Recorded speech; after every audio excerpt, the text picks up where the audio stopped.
Good morning, everyone. Welcome to Ask a Property Manager, episode number 12. Today is March 18th, 2020. We're coming to you live from the Own Buffalo studios here in Buffalo, New York. I'm Andrew Schultz, principal broker of Own Buffalo, Inc. And on today's show, we're going to be discussing our response so far to the coronavirus as well as security deposits. Before we jump into that, let's get into our social media. New episodes of Ask a Property Manager come out every Wednesday, 10 a.m. Eastern. You can follow us on Facebook. If you're watching this live, chances are you're already following us. If you're catching it on YouTube or catching a replay, make sure that you do go ahead and like our page at facebook.com/Buffalo Foreclosed Homes. You can also subscribe to our YouTube page. This content, as well as a lot of other content, goes live on our YouTube page instead of on Facebook. You can find a link for that over at ownbuffalo.com. You can also grab a free 30-minute consultation phone call with me over at ownbuffalo.com as well. Let's jump into it. So obviously I have my respirator mask on here. I'm going to pull this off. Obviously. I don't want to have to wear that for the entire episode, but part light humor and part seriousness. The coronavirus is obviously here. As I'm sure pretty much everybody is aware at this point. It's all anybody's talking about, and it's here, it's real, and you can't ignore it. I have this mask in particular. I keep this mask for when we're doing work on foreclosures and stuff like that. The cans that are on the side of it, the filters that are on the side of it, those are filters that are set up for mold particulate and stuff like that. So I tend to wear that mask the first time I walk into a foreclosure, since you never know what you're walking into. These places are normally filthy, moldy messes. And that's the precaution that I take for my respiratory system whenever I walk into a foreclosure. And now it's time to start talking about, precautions and things like that we all need to be taking as part of this coronavirus pandemic that's kind of sweeping the world here. So I wanted to spend a little bit of time. Obviously, I made my point, this is real, you can't ignore it. The mask is obviously a little bit overkill, but it'll make for a nice thumbnail later. But I do want to talk a little bit about the policies and procedures that we have in place here at Own Buffalo to ensure that our business continues to operate for the time being during this pandemic, as we listen to what we're being told by our government officials and things like that. We're obviously in a very fluid situation and responding based on the information we're receiving. But there is quite a bit of information that we can convey how we're operating our business currently in this environment. So I'm pretty sure this is a nationwide issue still, the toilet paper shortage. We're thinking that that's going to sort itself out in the next couple days as the supply chain is able to move more of that product out to stores. But one thing that you should keep in mind is that in the meantime, if you're experiencing a toilet paper issue, your tenants are experiencing a toilet paper issue as well. Make sure you communicate with your tenants. Let them know not to flush flushable wipes. Flushable wipes are not flushable. Make sure you convey that information. Same thing with paper towels, facial tissue, stuff like that. The only thing that should be going down the toilet is obviously toilet paper and waste. Hopefully your tenants are aware of that, but you may want to let them know just to be careful when flushing things. If they are using items other than toilet paper, for the time being, make sure that those are disposed of properly and not just thrown down the toilet, because they will block up your sewer main and you will have issues. So it's more, gearing more towards what we're doing as a company. Our office is open. When we moved into our new facility here in December of last year, we moved to a by appointment only policy in the office, and we keep our office door locked whenever we're here. We found the reason we did this first and foremost was to kind of mitigate the amount of interruptions during the day where a tenant would come in to make a rent payment or something like that, and then be here for 15 or 20 minutes talking to a staff member and preventing work from getting done. So we went to a by appointment only system, which has worked very, very well for us. We also have a drop box right outside of our door, so that if a tenant wants to make like a rent payment or something like that, they want to come to the office to do that, they don't have to interact with one of our staff members. They can just drop it in the drop box and be on their way. We also are set up with the capacity to work from home for the most part. As a matter of fact, my office manager, Kristen, has been working from home all week. Her kids are out of school, obviously, since all the schools are now closed. So she's been working from home. I'm currently working in the office. As you can tell, I've got the green screen behind me. So I'm still here in the office for the time being. Currently, I'm the only one in the office, so I'm about as I'm about as self-quarantined as one can get inside the office at this time. So, with regards to things happening outside the office, basically we've put on hold all of our non-essential maintenance in occupied units. So if it's something that's not an urgent maintenance item and it is in an occupied apartment, for the most part, that stuff is on hold just until we get more information as to how to proceed. We are still doing maintenance work in our vacant apartments, our turnovers. Exterior maintenance is continuing, so it's not a full stop on maintenance operations. We're just being cautious as to what maintenance we're doing. All emergencies are still being handled. We have an excellent group of vendors that is working with us to ensure that we're not skipping a beat when it comes to emergency items, plumbing, HVAC, things like that. All that stuff is well covered, and we're in good shape from that way. And our tenants do have access to a 24-hour hotline. They always have, so that they can call us if there's an emergency and that they need to get somebody out right away for whatever the case may be. In terms of extra precautions, obviously we're using a ton of hand sanitizer. We're asking all of our vendors to use hand sanitizer before and after entering any of our apartments. Pretty straightforward, regular grooming, washing hands, making sure that you're taking proper precautions with that regard is like 90% of it from what we're being told. So just, stay clean, wash your hands regularly, hand sanitizer regularly, be careful what you're touching and who you're coming in contact with. In terms of the questions that we're asking before we send vendors out, we are asking if anyone in the household is sick. We're also asking if anyone in the household has traveled outside the country, though it doesn't really seem to matter at this point if they've traveled outside the country or not. That question's almost irrelevant at this point since it is everywhere. It's now in all 50 states as of this morning. So asking if anyone in the household is sick is probably sufficient. We also give our vendors the full authority if they arrive at a property and a tenant is sick or is suspected to be sick, they do have the option of leaving that home, that environment, and letting us know that they were not able to complete that maintenance job for whatever reason. So as far as apartment showings go, we've put a hold on showing any of our occupied apartments, and our vacant apartment showings have continued. That being said, obviously the number of showings has dropped significantly. There's not a lot of people thinking about moving at the moment. Deep cleaning and sanitation of vacant apartments will be necessary before anybody is allowed to move in. We're still working on finding out what a deep cleaning policy is going to look like for us. That's one of the things that we have kind of in our radar right now. The court system here in the state of New York has officially closed for all non-essential activities. So essentially, that means that if it's not a like an active murder case where they need to put somebody behind bars right then there today, that's basically all the courts are handling. They're not handling anything else at the moment. As far as how our tenants interact with us, phone and email support always still available. Tenants can always call us 24/7 and get a live human. We do have that answering service that I had mentioned. They have a good set of instructions on how to get in touch with us if there's an emergency. We've been using this answering service for years. This is not something that's new in our business as a result of this. This is all just stuff that we've got in place already. So phone and email support always available. Tenants can call us at 716-608-3200. They can also email us at hello@ownbuffalo.com. Many of our tenants are also set up to text us through our property management software, and we get that dropped right into our email as well. Very easy for a tenant to get a hold of us. We haven't had any concerns with that thus far. And as far as tenants being able to make rent payments and things like that, we've got about 1 million ways for tenants to be able to do that. They can make a rent payment online with a credit card, debit card, or routing an account number. We do have the secure drop box here in the office. They can throw it in the mail, and they can also make payments at any CVS, not any, but most CVS pharmacies and 7-Eleven convenience stores. So we're pretty well set up with regards to that.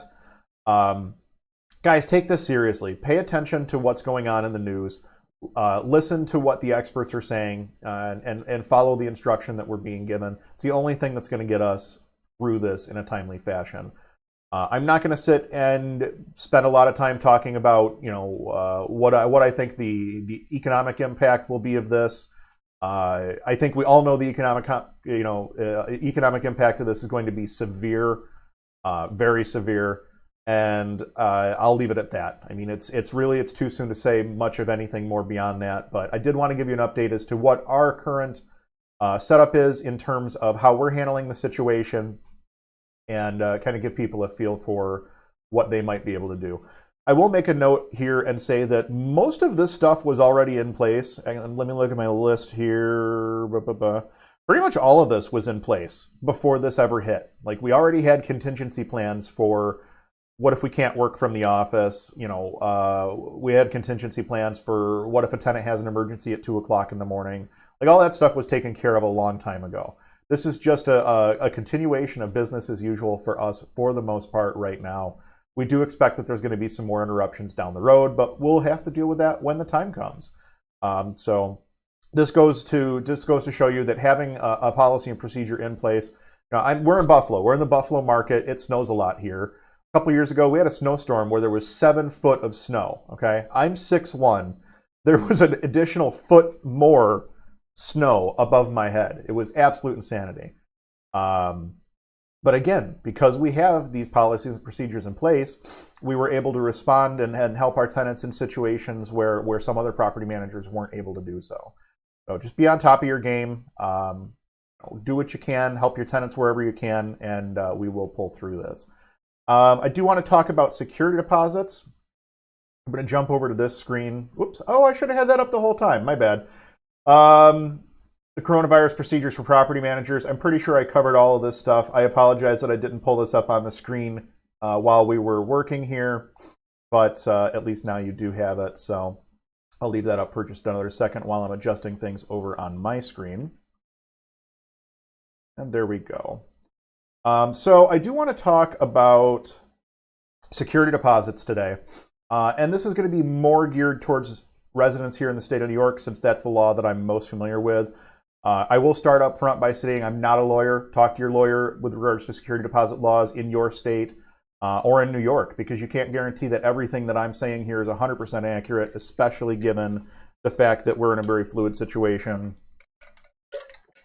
with the coronavirus, as well as the new laws that had passed back in June or July of last year. There are quite a few changes to security deposits that you should be aware of. So I will mention again, these laws do vary widely from state to state. Make sure you do the research on what the laws are in your state. We're going to be talking specifically about New York. One thing I do want to mention is that security deposits are not your money. This is a liability. The money belongs to the tenant. You're holding on to it. So it's a liability. It should show as a liability on your balance sheet at the end of the year when you get ready to do your taxes. And it needs to be accounted for at all times. Even if you have one property, one single family house that you rent out, open a savings account, put the security deposit in the savings account, don't touch it until you need it. It's not free money to go out and do what you want with. It's not your money, period. You need to protect it. You need to make sure that it's kept in a proper account and not commingled and things like that. In New York, security deposits are limited to 1 month of rent. This is a change to the laws from last year, where I don't believe there was any firm limit on security deposits. For instance, for up until last year, we used to do like a first month's rent with a double security deposit for our tenants that were a little bit riskier. Somebody who had really damaged credit, or their income wasn't quite there, or whatever the case may be. Like, we had some options where we could still offer apartments, but it would have to be at a little bit higher security because of the additional risk. The state of New York saw fit in their infinite wisdom to remove that from the laws, or to limit that in the laws this last time around. So we no longer have that ability to do a double security deposit. We also can't do first, last, and security anymore. Used to be able to do first month's rent, last month's rent, and security deposit. That was basically just another way of making sure that you could mitigate your risk a little bit. But again, New York State has done away with that. Your security deposit is limited to 1 month of rent. So you can collect your first month of rent and you can collect your security deposit, but the security deposit cannot be anything more than 1 month of rent. When a tenant moves out, you have 14 days to refund the deposit to the tenant, as well as send them an itemized list of any deductions if there are any. You must send this itemized list of deductions. I apologize, guys. I swallowed that coffee a little wrong. I swallowed that coffee a little wrong and it's got me hiccuping. So going back to this, so when you clear out a tenant security deposit, I call it a security deposit disposition. When you dispossess the security deposit, you do have to provide the tenant with an itemized list of deductions from the security deposit, if there are any, and then a check for the remainder.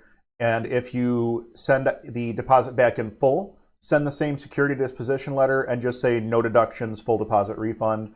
I'm going to actually show you a couple of letters here in just a moment so you can get a feel for how to set one of these up. People make way too big of a deal out of these. It's not as complicated as you're making it out to be, at least here in the state of New York. And again, the laws are different. I know, like, for instance, the Chicagoland area has crazy security deposit laws to the point where a lot of landlords don't even do a security deposit. So that's an interesting thing to kind of keep in mind as well.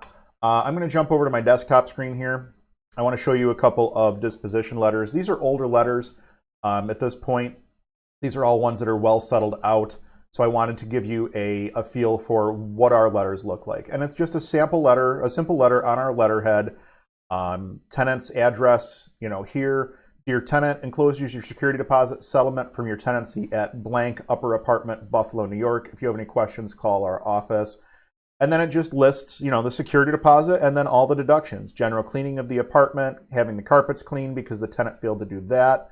And that was in our lease that they have to have the carpets cleaned. Bathroom floor repairs. I remember that this particular tenant got off very easy on those bathroom floor repairs. They had caused quite a bit of damage to the bathroom floor. I think we wound up pulling that floor and replacing it in its entirety. I don't remember why the tenant was only charged a certain portion of it. I'd have to go back and look. And then I also made a note of some items that we did not charge the tenant for. The iron burn on the bedroom carpet, we didn't charge that because the carpet was due for replacement. It had been depreciated out. The painting we didn't charge because it was more or less just touch-ups.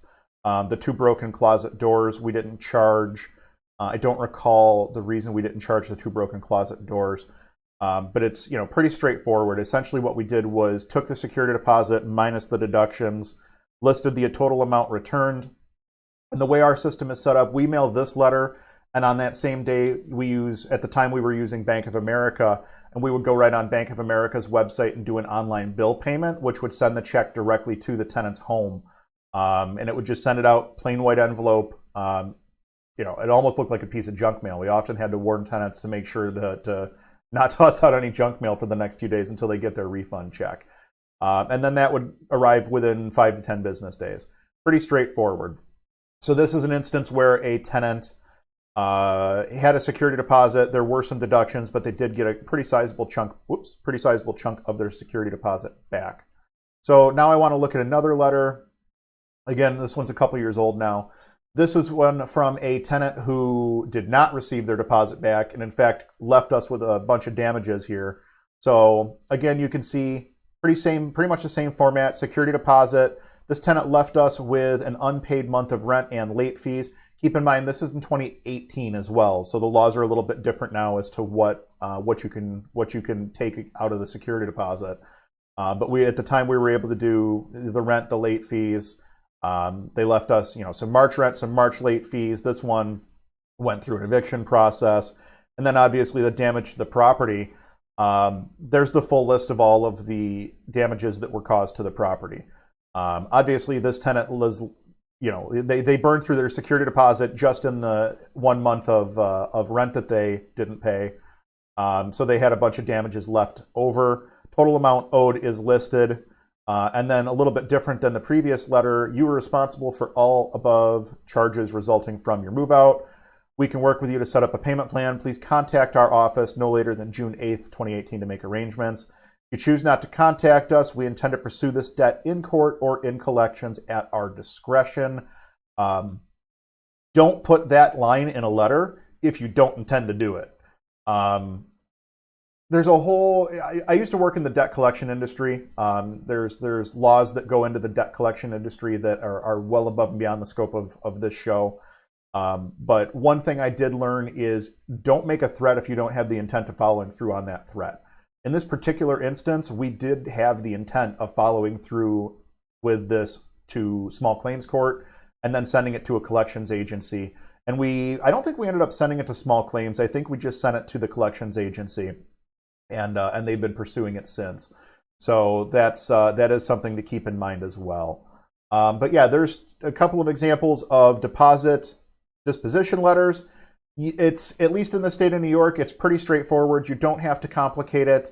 The way that we send these to the tenant is just normal mail, and we send them the checks through our online bill pay. The reason we do it through our online bill pay is because it shows, essentially what it does is it deducts the funds from our account, moves it to one of the bank's accounts, I would assume, and then the check is actually written against that bank's account. It's almost like a bank check without being a bank check is the reason we do it that way. So that is the security deposit things that I wanted to talk about, the disposition letters. I'm going to jump back to this. I do want to mention that in the state of New York, for security deposit deductions, we're allowed to deduct for unpaid rent, damages beyond wear and tear. And again, discussing what's beyond wear and tear is beyond the scope of this particular episode. We will get into that in the future at some point. Non-payment of utilities payable to the landlord. So this would be maybe if like the landlord has the water bill in their name, but the tenant's responsible for the payment of the water bill. That would be an example of that. And then storage of belongings. So if you have to store the tenant's stuff after they move out or after there's an eviction or something like that, in the state of New York, you have to store items for a reasonable amount of time. You can charge for that storage. You can charge that against the security deposit. And all that stuff would go through on your disposition letter, which you would then send out to your tenants. Make sure you're paying attention to your timelines because, like I said, in the state of New York, you do have 14 days to get that information out the door. If you don't get that information out within 14 days, I believe the tenant is entitled to receive their deposit in full, along with punitive damages as well. So that is something to keep in mind. Make sure that you're taking care of your timelines. That pretty much wraps things up for us here today. Before I part ways with you, before we jump into our social media plugs, I do want to just take a minute and say, stay safe. Again, listen to what we're being told. If we get to a point, we're all hoping that we don't get to a point where it's a shelter-in-place scenario, or a quarantine scenario, or whatever the case may be. But I know that they're already talking about it in some areas. Schools are obviously closed, things of that. Take care of yourself, take care of your neighbors, take care of your family, take care of your friends, and stay safe. That's my little soapbox on coronavirus for this week. I'm sure we'll be discussing it again next week. There's no doubt in my mind about that. This is going to be in the news for quite a while. So, guys, thank you so much for watching. I do love producing Ask a Property Manager. The one thing that I would ask is if you could help us to improve by dropping a comment or a question either on our Facebook page or YouTube page. And your question may be answered in an upcoming episode. That would be awesome. If you enjoyed this content, if I brought some value to your day, drop a like. If you're on YouTube, please subscribe. If you're on Facebook, like our page. It helps other people like you to find us, and that's really what we're trying to do, is connect with landlords and property managers to help educate, to help get information out to everyone. You can find us on Facebook at facebook.com/Buffalo Foreclosed Homes. You can subscribe to us on YouTube. We're still working on getting to that magic 100 subscribers mark. For the time being, head on over to ownbuffalo.com, click the YouTube link, and subscribe that way. And as always, you can grab your free 30-minute phone consultation over at ownbuffalo.com. If you have concerns about business continuity, if you have concerns about, what do I do? How do I talk to my tenants? What should I be saying? Things like that. Grab a phone call. I'm glad to sit down and talk to you for half an hour, and we can talk about your concerns and things like that. Definitely worth grabbing one of those calls if you haven't done so already. Next week, we'll be back on the air March 25th, which is Wednesday at 10 a.m. Eastern Standard. I guarantee that we'll have some coronavirus updates, and we will be analyzing a rental property deal as well. Guys, thanks so much for watching. I can't wait to talk to you again next week. Until then, stay safe, and we'll chat soon.